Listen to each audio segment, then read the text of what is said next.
Wheat harvest is well underway across Ohio, and farmers are reporting major yield swings from one field to the next.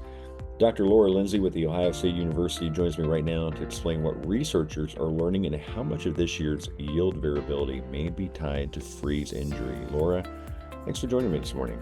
Yeah, thanks. It's great to be here, and I'm happy to be accompanied by one of my new grad students, new PhD student, Satinder Singh. And so I'll give him a chance to talk about his research in a minute. But just overall in the state, there seems to be variability. There was a freeze event on May 3rd, but did not affect the state uniformly. Part of my job is to manage the performance test for wheat, which is the variety testing program at Ohio State. And we had really, really high yields up in that northwest portion of the state in Wood County.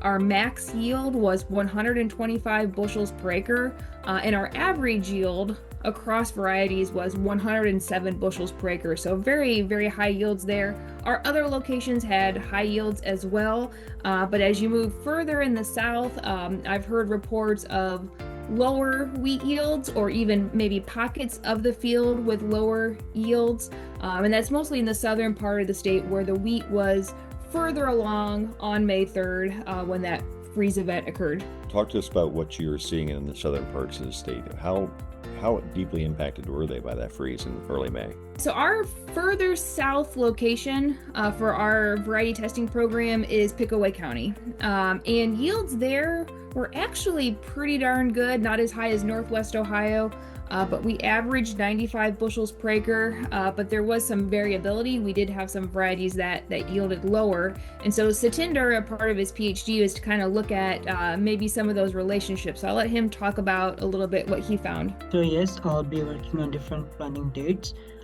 starting this fall. From the data that we got from the freeze event this year is that we looked at whether heading date affected yield following the early May freeze event, which occurred in first week of May. And what we actually found was that the varieties that headed early had lower yield compared to those which headed later in the season. So to better understand that is that we grouped these varieties into three parts: early headed varieties, middle headed varieties, and later headed varieties. So the early headed varieties significantly had lower yield compared to middle and late varieties. If we're talking numerically, then the middle heading varieties had the highest numerical yield compared to other two. This suggests the growth stage at the time of freeze likely played a role in how much injury occurred.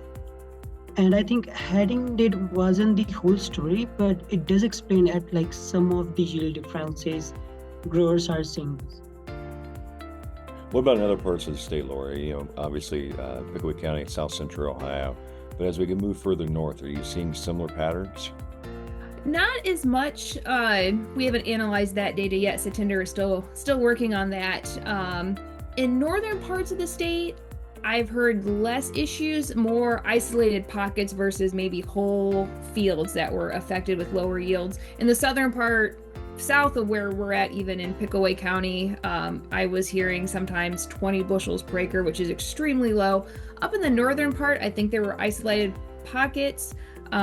We have our variety testing program in Worcester, and my technician said there were various areas in the field that just seemed lower yielding than other areas. And so when we think about freeze, there's a lot of microclimates affected by the landscape factors. And so we can kind of think of cold air flowing like water. So in those low areas of the field, there could be areas that are affected and maybe upper areas less affected. So there is some variability in low pockets in the northern part of the state. But I think the southern part was where the big concerns were, like Satinder mentioned, because the early heading ones likely flowered early, and flowering is the most sensitive stage for freeze damage. What has this growing season taught you, and what should farmers consider as they start thinking ahead to planting again in the fall? Yeah, so first of all, freeze is not great. The good news is it doesn't happen that often. So as a researcher, this is cool to look at only because it does not happen very often. So there's always a risk, but fortunately it's not a huge risk in Ohio, but it can happen.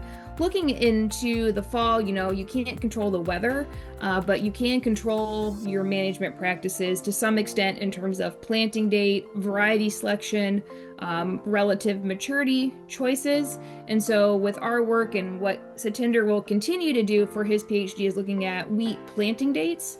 We're seeing, really sticking to that fly-free date or later is ideal. If you go before, you may have a yield penalty, and we've measured that for years, a slight yield decline going before the fly-free date. We don't have a lot of data on relative maturity and yield. Satinder's preliminary analysis shows that wheat that matured sooner had a slight yield decline. We don't know if that's because of freeze or just because of a shortened grain fill period, but that's a consideration, but also a trade-off with double crop soybeans, right? Because sometimes you want to have something that matures earlier so you can get your soybeans planted timely for double crop. So there's some potential trade-offs there, and we'll be looking at more of that in the future.